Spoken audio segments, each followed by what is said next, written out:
So this is the key vocabulary words that we're going to learn for the experiment we're getting ready to conduct. The first one is air pressure. It's the force exerted on you by the weight of tiny particles in the air. And the second one is molecule, the smallest particle of a substance. The third one is volume, which is the amount of space occupied by a 3D object, and barometer, which is the tool used to measure air pressure.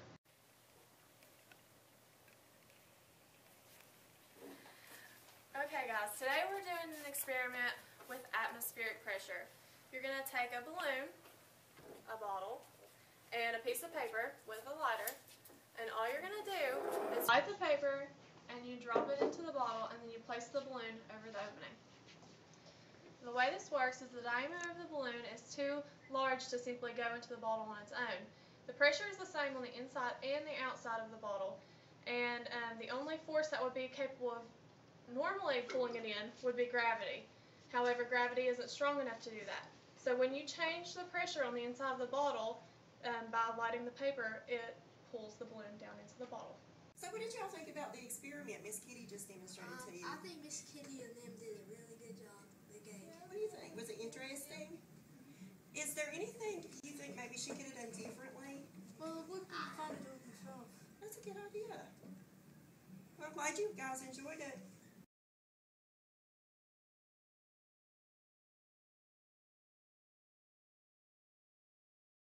Gardner's 7 intelligences are interpersonal, Bodily kinesthetic, linguistic, logical mathematical, musical, spatial, interpersonal. The first of the intelligences is known as linguistic intelligence. By providing a vocabulary lesson before we did our experiment, we were catering to linguistic learners. The second of the intelligences is known as logical mathematical intelligence. These people are really good with working with numbers and science experiments, so by doing a science experiment, we catered to the logical mathematical learners. The third intelligence is known as musical intelligence, and although we would have loved to have made your ears bleed with our lovely singing voices, we did not include this intelligence in our video, although it would be very easy to do so. All you'd have to do is provide lyrics to the students or allow them to make their own lyrics that will better allow them to learn the content.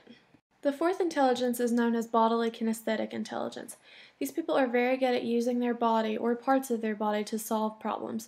So by doing a hands-on science experiment, you are catering to the needs of bodily kinesthetic learners. The fifth intelligence is called spatial intelligence, and these people are very good at working with the space that you provide them.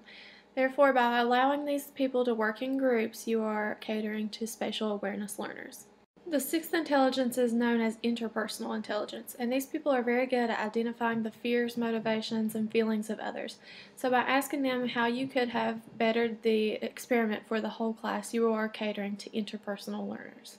The final intelligence is known as intrapersonal intelligence, and these people are very good at identifying their own fears, feelings, and motivations.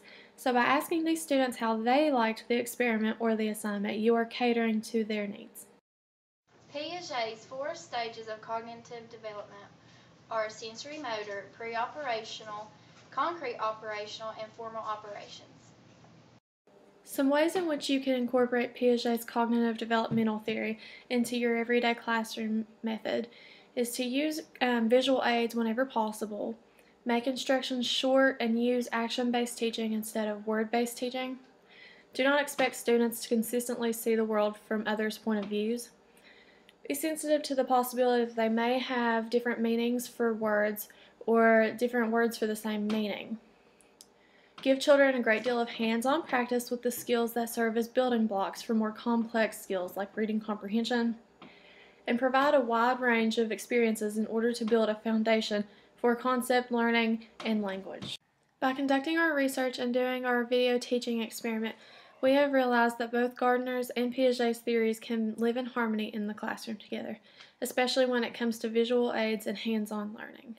And they are both very important to incorporate into our everyday classroom procedures. Say bye! Say bye, class!